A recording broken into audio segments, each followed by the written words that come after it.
High আমার প্রিয় ছাত্রছাত্রী, এখন আমি আলোচনা করব দ্য বস কেম টু ডিনারের লাস্ট পার্ট নিয়ে। তো চলো শুরু করি। No no, don't get me wrong. না না, আমাকে ভুল ভেবো না। I am not talking of those bazaar things. তো আমি বাজারের জিনিসের কথা বলছি না। The boss said, shaking his head. তো বস তার হাতে ঝাঁকুনি দিয়ে বললেন, I mean those things which are made in Punjabi homes. মানে আমি বলতে চাইছি সেই সকল জিনিসের কথা যেসব মহিলারা মানে which things which the women make themselves, যেগুলো আর কি মহিলারা বাড়িতে নিজেদের হাতেই তৈরি করেন। Mister Somnath thought for a moment. তো সামনাথবাবু কিছু মুহূর্তে ভাবলেন, দ্য গার্লস মেক ডলস, মেয়েরা পুতুল বানায় sir, and and women make phulkari, আর মহিলারা বানায় phulkari. Mr. Samnath inefficiency tried to explain that a fulkari was a sort of embroidered piece of cloth. তো সামনাথবাবু একটু অনভিজ্ঞভাবেই ব্যাখ্যা করার চেষ্টা করলেন যে ফুলকারি হলো এক ধরনের সুতোর কাজ করা, সুতোর সুন্দর কাজে ঢাকা এক টুকরো কাপড়। And then giving the effort up as hopeless. এবং তিনি নিরাশা হলেন তার প্রচেষ্টা করতে, অর্থাৎ তিনি ভালো করে বোঝাতে পারলেন না, প্রচেষ্টা ত্যাগ হলো। এবং তারপরে তিনি টার্ন টু হিজ মাদার, তারপরে তার মায়ের দিকে ফিরলেন। Mother, do we have an old phulkari in the house? মা, বাড়িতে এমন কি কোনো ফুলকারি আছে? মাদার ওয়েন্ট ইন, মা ঘরে গেলেন। অ্যান্ড রিটার্ন উইথ ওয়ান, এবং একখানি নিয়ে ফিরে এলেন। The boss examined it with keen interest. তো বস এটাকে খুব গভীরভাবে পরীক্ষা করতে লাগলেন। It was an old phulkari. হ্যাঁ, এটা একটা পুরনো phulkari. Its threads had come off in several places, এবং কতক জায়গা থেকে সুতো ছিঁড়ে গেছে। And the cloth almost crumbled at the touch, এবং স্পর্শ করা মাত্র কাপড়খানি ছিঁড়ে টুকরো টুকরো হয়ে যেতে লাগলো, কারণ অনেকটা পুরনো দিনের তো তাই। Somnath said, sir this one is almost threadbare. তো সামনাথবাবু বললেন, স্যার এটা প্রায় জীর্ণ ও সুতো স্যার। ইটস ইউজলেস, এটা একদমই ব্যবহার করা যাবে না। I will have a new one made for you. তো আমি আপনার জন্য একটা নতুন বানিয়ে দেবো। Mother, you will make one for the sahib. মা, তুমি সাহেবের জন্য একটা তৈরি করে দেবে। ওন্ট ইউ, পারবে না? মেক ওয়ান ফর হিম, একটা তৈরি করে দিও। মাদার ওয়াজ কোয়াইট, মা একটু চুপচাপ থাকলেন, শান্ত থাকলেন। দেন সি সেড, তারপর তিনি বললেন, my sight is not the same as it use to be. আমার চোখের দৃষ্টিশক্তি যেমন থাকা উচিত তেমন আর নেই। Old eyes feel the strain. মানে পুরনো মানে বুড়ো চোখে ভীষণ কষ্ট বোধ হয়, মানে অনেকটা বয়স হয়ে গেছে, চোখে ভালো দেখতে পায় না বলছে, তো ভীষণ কষ্ট বোধ হয়। Of course mother will make one for you, Somnath said. তো সামনাথবাবু বললেন যে হ্যাঁ হ্যাঁ, মা অবশ্যই তৈরি করে দেবে। ইন্টারাপ্টিং হার, অর্থাৎ মাকে থামিয়ে। মা তো বলতে চাইছে যে মায়ের দৃষ্টিশক্তি ভালো না, মা ভালোভাবে দেখতে পাচ্ছে না। তো ছেলে সেটা বুঝলো না, ছেলে তার মাকে থামিয়ে দিয়ে বলছে, হ্যাঁ বসের জন্য মা একটা ফুলকারি বানিয়ে দেবে। You will be placed with it, এবং সেটা নিশ্চয়ই আপনাকে খুশি করবে। ভাবো যে মাকে একটু খুশি করতে পারছে না ছেলে, কিন্তু মানে বসকে খুশি করার জন্য মায়ের কষ্টটাও বোঝার চেষ্টা করছে না। ঠিক আছে, নেক্সট দেখো। The sahib nodded his head. তো সাহেব তার মাথা নোয়ালেন। থ্যাঙ্কড মাদার, ধন্যবাদ মা। And proceeded towards the dining table, dining টেবিলের দিকে এগিয়ে গেলেন। আদার গেস্ট ফলোড, এবং অন্যান্য যে অতিথিরা ছিল তাকে অনুসরণ করলেন। When they had settle down to dinner, যখন তারা ভোজের অনুষ্ঠানের মনোযোগ দিয়েছেন, mother quietly slipped into her room. মা তখন চুপচাপ তার ঘরে ঢুকে পড়লেন। No sooner had she sat down than her eyes flooded with tears. এবং তিনি বসে পড়তে না পড়তেই তার চোখ অশ্রু প্লাবিত হয়ে গেল। বলছে যে নো সুনার হ্যাড, অর্থাৎ সঙ্গে সঙ্গেই, সি স্যাট ডাউন, যখন তিনি বসে পড়লেন, then her eyes flooded with tears, অর্থাৎ চোখের জলে, অর্থাৎ অশ্রু প্লাবিত হয়ে গেল। She kept wiping her eyes with the dupatta, এবং তিনি তার দোপাট্টা দিয়ে চোখ মুছতে লাগলেন। But the tears wouldn't stop, কিন্তু তার অশ্রু বাধাটা থামলো না। As if the flood gates of years of old pent up feelings had suddenly burst open, এবং মানে তিনি বহু বছরের পুরনো জমে থাকা বেদনার অনুভূতি বাঁধ ভাঙা বন্যার মতন হঠাৎ এসে উপস্থিত হলো। She tried the control herself, সে নিজেকে সংযত করার চেষ্টা করলেন। She folded her hands before the image of Krishna, এবং তিনি কৃষ্ণের মূর্তির সামনে হাত জোড় করলেন। She prayed for the long life of her son, এবং তিনি তার ছেলের দীর্ঘ জীবন কামনা করলেন। বাট লাইক মনসুন, এবং মৌসুমীর মতন মানে মৌসুমীর ধারার মতন সাওয়ার্স দ্য টিয়ার্স কেপ্ট ফ্লোয়িং, এবং মৌসুমীর যে বৃষ্টির ধারা সেই বৃষ্টির ধারার মতন তার মানে চোখের জল কিন্তু কন্টিনিউ প্রবাহিত হতে লাগলো। ইট ওয়াজ নাও মিড নাইট, এখন মধ্যরাত্রির। The guest had departed one by one, অতিথিরা সবাই এক এক করে বিদায় নিল। But mother kept sitting with her back set against the wall, মা দেয়ালে পিঠ ঠেস দিয়ে বসে রইলেন। All the excitement was over, সমস্ত যে উত্তেজনা শেষ হয়ে গেল। And the quietness of the locality had also descended on the house, তারপরে পাড়ার শান্ত নীরবতা ওই বাড়িতেও নেমে এলো। One could hear only the rattling of plates in the kitchen, কেবল রান্নাঘরের থালা বাসনের ঘর ঘর শব্দটা শোনা যেতে লাগলো। Someone knocked at the door, কেউ একজন দরজায় করাঘাত করল। মাদার ওপেন দ্য ডোর, মা দরজা খোলো। হার হার্ট স্যাঙ্ক, তার আত্মা একেবারে যেন সেই অন্তরাত্মা যেন শুকিয়ে গেছে, তার হৃদয় যেন শুকিয়ে গেছে। Had she made another blunder, তিনি কি আবার কোনো ভুল করেছেন?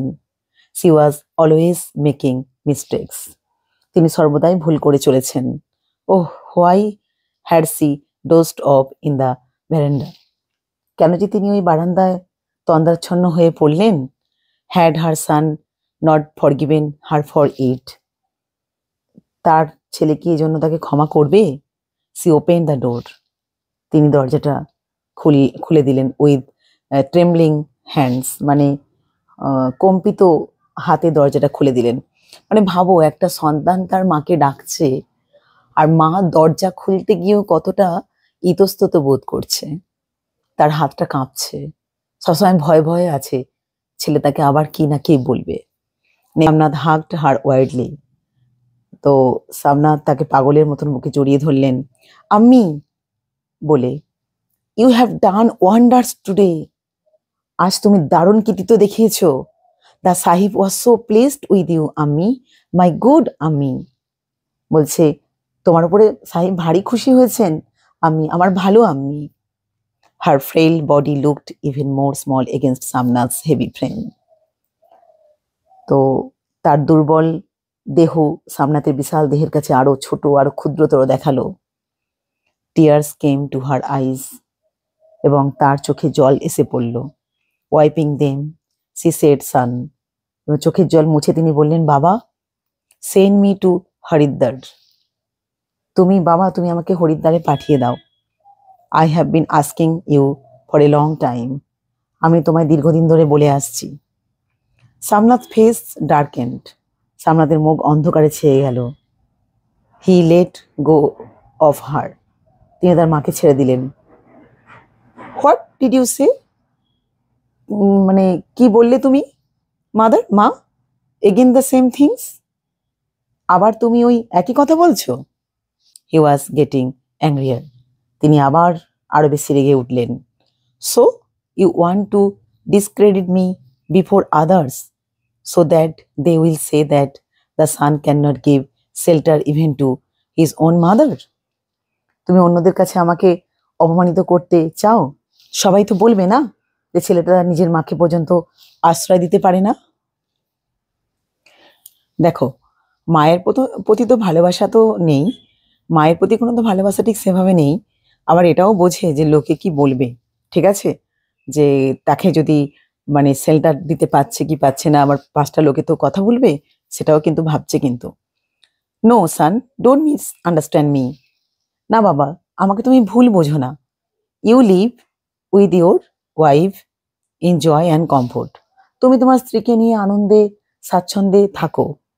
I have come to the end of my life. আমি তো আমার জীবনের শেষ পর্যায়ে এসে গেছি। What will I do here? আমি এখানে থেকে কি করব? The few days that are left to me. আমার আর জীবনের কটা দিনই বা বাকি রয়েছে। I would like to spend in meditation. আমি আমার যে কটা দিন বাকি ধ্যান করে কাটিয়ে দিতে চাই। Please send me to Haridwar. অর্থাৎ তুমি আমাকে হরিদ্বারে পাঠিয়ে দাও। If you go away who'll make the phulkari for the boss. তো তুমি যদি চলে যাও তাহলে সাহেবের জন্য ফুলকারিটা বানিয়েটা কে দেবে? আই প্রমিসড হিম। আমি তো মানে প্রমিসড করেছি হিম তার কাছে, ওয়ান ইন ইউর মানে প্রেজেন্স। তোমার সামনেই তো আমি কথা দিয়েছি যে একখানি ফুলকারি বানিয়ে দেওয়ার কথা। ইউ নো দ্যাট, তুমি তো জানো। তখন মা কি বলছে দেখো, son, my eyesight has become feeble. বাছা, আমার চোখের দৃষ্টি দুর্বল হয়ে পড়েছে। It can't stand any strain. কোনো চাপ সহ্য করতে পারে না। You can have the phulkari made by someone else. তো তুমি অন্য কাউকে দিয়ে ফুলকারিটা বানিয়ে নিতে পারবে। Or buy a readymade one. অথবা তুমি একটা ফুলকারি কিনে নিতে পারবে। Look, you can't let me down like this mother. দেখো মা, তুমি এরকম ভাবে আমাকে ছোট করতে পারো না। Do you want to spoil the whole things? তুমি কি গোটা জিনিসটা নষ্ট করে দিতে চাও? ইফ দ্য সাহেব প্লিজড, যদি সাহেব খুশি হন, he will give me a raise, তাহলে তিনি আমাকে পদের উন্নতি করে দেবে। Mother was silent for a minute. মা এক মুহূর্তের জন্য চুপ রইলেন। দেন সাডেনলি সি সেড, তো তারপরে তিনি হঠাৎ করেই বললেন, will he give you a lift in the office? বলছে তিনি কি সত্যি তোমার পদোন্নতি দেবেন? উইল হি, দেবেন কি? Did he say so? তিনি কি এরকম কোনো কথা দিয়েছেন? He did not say anything. তিনি কোনো কথা দেননি। But didn't you see how pleased he was with me? তবে তুমি কি দেখলে না তিনি আমার প্রতি কত খুশি? He said, when you start making the phulkari he personally come and watch it being made. তো তুমি যদি ফুলকারি বানাও, তাহলে বানাতে শুরু করবে যখন আর কি, তখন তিনি ব্যক্তিগতভাবে আসবেন এবং তৈরি করাটাও দেখবেন। If the boss is pleased I may get an even higher post. যদি বস খুব খুশি হন, আমি তাহলে একটা বড় পদ, মানে পদের উন্নতির কথা বলবো, মানে প্রমোশনের কথা বলবো তাহলে আমি। I may become a big official, এবং আমি একজন বড় বেশ পদমর্যাদার কর্মকর্তা হতে পারি। হার কমপ্লেক্সন স্টার্টেড চেঞ্জিং, এবং তার গায়ের যে বর্ণটা পরিবর্তন হতে আরম্ভ করলো। And gradually her wrinkled face was suffused with joy, এবং ক্রমে ক্রমে তার ভাঁজ পড়া মুখমণ্ডলের ওপর আনন্দ ছেয়ে গেল। So you are going to get a lift in the office son. অতএব তুমি অফিসে একটা উঁচু পদ পেতে চলেছ পুত্র। It is not easy mother. মা, ব্যাপারটা অত সহজ নয়। ইউ ডোন্ট আন্ডারস্ট্যান্ড, তুমি বুঝবে না। If only I could please the boss.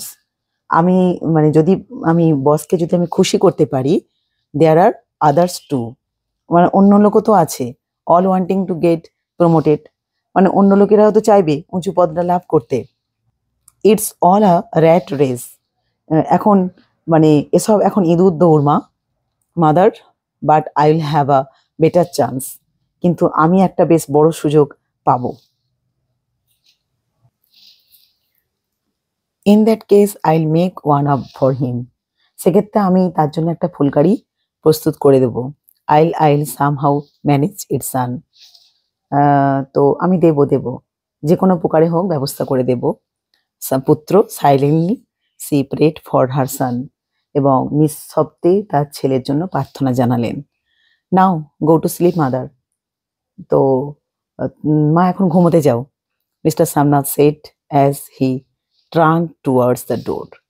তো দরজার দিকে ফিরতে ফিরতে সামনাথবাবু বললেন যে now go to sleep mother, মা এখন ঘুমোতে যাও। তো এই গল্পটার মধ্যে আমরা কি দেখলাম? এখানে লেখক কি বলতে চেয়েছেন, একটা মায়ের তার ভেতরের যে যন্ত্রণা, তার যে একটা মানসিক কতটা ভেতরের যে দ্বন্দ্ব, তার কথা তুলে ধরেছেন।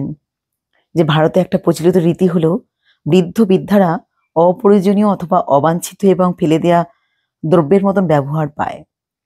তারা পরিবারের তো বটেই, এমনকি সমাজেরও একটা যেন বোঝা। অবহেলা এবং কু আচরণের জন্য তাদের অবস্থা এতটাই করুণ হয়ে পড়ে যে তারা আরো বেশি অক্ষম হয়ে পড়েন। উক্ত গল্পের মধ্যে দিয়ে এমনই একজন বৃদ্ধার উদাহরণ তিনি বলেছেন, অর্থাৎ রাইটার লেখক তিনি আমাদের কাছে এই ছবিকে উদ্ঘাটন করেছেন। এই গল্পের মধ্যে প্রধানতম চরিত্র যেটা আমরা দেখতে পাই সেটা হচ্ছে একজন বৃদ্ধা, অর্থাৎ সামনাথবাবুর মা, একজন অশিক্ষিত গ্রাম্য বৃদ্ধা, যিনি তার যথাসর্বস্ব ছেলের শিক্ষার্থে ব্যয় করেছিলেন। এখন তিনি শহরে সুপ্রতিষ্ঠিত ছেলের বাড়িতে থাকেন। সামনাথবাবুর মা এখন এতটাই বৃদ্ধ এবং এতটাই ক্লান্ত হয়ে পড়েছেন যে তিনি হাঁটাচলাও করতে ভালো করে পারেন না। তিনি এখন তার প্রিয়তম পুত্রের একটি সমস্যা ছাড়া আর কিছুই নন। এখন এবং সেই মা তার সোনার যে চুড়িগুলো, তার যেটুকু ছিল তার সম্বল, সেইটুকুও ত্যাগ করেছিলেন তার ছেলের পড়াশোনার জন্য, কিন্তু ছেলে সেগুলো স্বীকার করতেও পাচ্ছেন না ঠিক করে। আর বলছে, যদি বলে যে তাহলে তার হয় না সুদ সমেত দ্বিগুণ তাকে ফিরিয়ে দেবেন। মানে এটা ভাবো যে কতটা নির্লজ্জ একটা ছেলে হলে তবে এই কথাগুলো তার মাকে এই কথাগুলো বলে। এখন তার চলাফেরা, কাজকর্ম, মেলামেশা সবকিছুই ওপরই ছেলের নিষেধাজ্ঞা জারি হয়েছে। অশিক্ষিত মূর্খ মায়ের এখন সর্বক্ষণে সঙ্গী হচ্ছে সেই জপের মালাটি। প্রতি পদক্ষেপেই ছেলের শাসন গর্জন তাকে শুনতে হয়। কোথায় কি ভয় করে ফেলবে, কোথায় কি বকবে, এমন একটা সবসময় ভয়ে ভয়ে তাকে কাটাতে হয়। একদিন রাতে সামনাথবাবু তার বড় সাহেব, তার বসকে এবং তার স্ত্রীকে এবং অন্যান্য সহকর্মীকে তাদের বাড়িতে বাড়িতে নিমন্ত্রণ করেন। কেন করেন? তার পদের উন্নতির জন্য, পদোন্নতির জন্য, অর্থাৎ বসকে কোনো রকম ভাবে খুশি করতে হবে। সেই কারণে তার সব থেকে বড় সমস্যা হচ্ছে কি বলতো, তার ওই গ্রাম্য অশিক্ষিতা বৃদ্ধা মা। তার সেই ছিন্ন অবস্থা পরিহিতা বৃদ্ধা মাকে নিয়ে তিনি কি করবেন কিছুতেই মনস্থির করতে পারছেন না, এবং ভাবছেন যে তিনি বৃদ্ধাকে ঘরে তালা বন্ধ করে রাখার ব্যবস্থা করবেন। তার একটা বড় চিন্তা যে তার মা নাক ডাকে ঘুমের ঘোরে, মানে যখন ঘুমন তখন তিনি নাক ডাকে, এটা তার বড় সমস্যা। যদি মা তাড়াতাড়ি খেয়ে দিয়ে শুয়ে পড়ে নাক ডাকে তাহলে তাদের হয় না তার সম্মান হানি হবে সকলের কাছে। তাই তিনি বলেন, তার মাকে বলেন যে যেন তিনি তাড়াতাড়ি খেয়ে দিয়ে যেন তিনি জেগে বসে থাকেন, এবং এটাও বলেন কোন রকম ভাবেই যেন তার গেস্ট অর্থাৎ তার বসদের কাছে যেন না তিনি আসেন। মাকে আদেশ দিলেন যতক্ষণ না পর্যন্ত অতিথিদের মানে স্বাগত জানানো হয় তিনি যেন বারান্দাতেই থাকেন। আর যখন তিনি অতিথিদের মানে বারান্দায় নিয়ে যদি পৌঁছায় আর কি কোনো কারণে, তখন যেন তিনি অতিথিদের এড়িয়ে পেছন দিক দিয়ে বৈঠকখানায় চলে যায়। এই সকল পরিকল্পনা হয়েছিল যাতে তিনি অতিথিদের দৃষ্টির অগোচরে থাকতে পারেন, তার মাকে যেন আড়াল করে রাখতে পারেন। কিন্তু হয় না, বিনা মেঘে বর্জাঘাত। তখন অর্থাৎ সামনাথ তার কয়েকজন অতিথিদেরকে সাথে মানে যখন তিনি আলাপ আলোচনায় ব্যস্ত, ঠিক সেই সময় তার বৃদ্ধা যে চেয়ারে যেখানে তিনি প্রথম থেকে সামনাথবাবু তাকে বসিয়ে রেখেছিলেন, সেখানেই বসে বসেই তিনি, বয়স্ক মানুষ তো, তিনি ঘুমিয়ে পড়েছেন, নাক ডেকে ঘুমোচ্ছেন। পুত্র তো রেগে মানে প্রচন্ড রেগে যান যে সকলের গেস্টদের সামনে এমন একটা অপ্রস্তুতে তাকে পড়তে হয়। তো সামনাথবাবু একজন অত্যন্ত স্বার্থপর লোভী মানুষ, সে তার অসুস্থ মাকে মানে অতিথিদের সামনে মানে পরবর্তী সময়ে দেখা যায় যখন সবাই জানে তার মাকে যখন মানে বুঝতে পারে এবং বস বা সকলের যখন ভালো লাগে তখন সকলের সামনে তার মাকে গান গাইতে বলে একটা উপহাস তৈরি করে, এবং তার মা যখন তাকে বলে যে হরিদ্বারে পাঠাতে তখনও রাজি হয় না, এবং অকৃতজ্ঞ ছেলে তার নিজের স্বার্থের তাগিদে বৃদ্ধার গ্রাম্য হস্তশিল্পের দক্ষতাকে ব্যবহারের জন্যই তাকে তীর্থস্থানে পাঠাতে রাজি হলেন না, এবং বড়বাবুকে খুশি করার জন্য ফুলকারি করে দিতে হবে একটা হাতে তৈরি, যাতে বড়বাবু তার কাছে তাকে একটা পদোন্নয়ন মানে পদের উন্নতি অর্থাৎ পদোন্নতি হয় বলে। তো এই বৃদ্ধা জীবনের অবশিষ্ট দিনগুলিও ছেলের সৌভাগ্যের প্রাচুর্যের জন্য অতিবাহিত করতে প্রস্তুত। তাহলে ভাবো, অর্থাৎ মা যে মাকে তার পুত্র তার সন্তান তাকে এতটুকু মন থেকে ভালোবাসে না, রেসপেক্ট করে না, তার দয়া মায়া, তার কষ্ট, তার দুঃখ, তার ব্যথা বেদনা কিচ্ছু বোঝার চেষ্টা করে না, সেই একটুখানি সম্বল সে মালা জপ করে তার সময়টাকে অতিবাহিত করে। তার একান্ত ইচ্ছা সে হরিদ্বারে গিয়ে তার জীবনটা, বাদবাকি জীবনটা সে কাটাবে। কিন্তু না, ছেলে সে কথাও শোনে না। কারণ বসকে যেহেতু কথা দিয়েছে ফুলকারি বানিয়ে দেবে তার মা, তাকে তো রাখতেই হবে। তার বৃদ্ধা মা রাজি হয়ে যায়। তার ছেলের ভালোর জন্য, ছেলের যাতে প্রমোশন হয়, ছেলে যেন কাজে আরো ভালো বড় পদ পেতে পারে, তার জন্য সে অনিচ্ছা সত্ত্বেও, তার চোখের দৃষ্টি খুব দুর্বল, তবুও সে ছেলের জন্য অর্থাৎ ছেলের ভালোর জন্য তার বসকে একটা উপহার হিসেবে দেবে, যে ফুলকারি সে নিজের হাতে বানিয়ে দেবে। এইভাবেই আমাদের সমাজে যে বৃদ্ধ বৃদ্ধার যে ছবি, আমাদের সমাজের প্রত্যেকটা মানে ম্যাক্সিমাম অনেক বাড়িতেই তোমরা এই ছবি দেখতে পাবে। তেমনই একটা ছবি চিত্রিত করেছেন, একটা মায়ের অন্তর্দ্বন্দ্ব, মায়ের একটা যন্ত্রণা, মায়ের একটা কষ্ট লেখক দেখিয়েছেন এই গল্পের মধ্যে দিয়ে। তো যদি ভালো লাগে প্লিজ প্লিজ তোমরা লাইক কমেন্ট শেয়ার করো, ঠিক আছে? তো সকলে খুব ভালো থেকো, টাটা।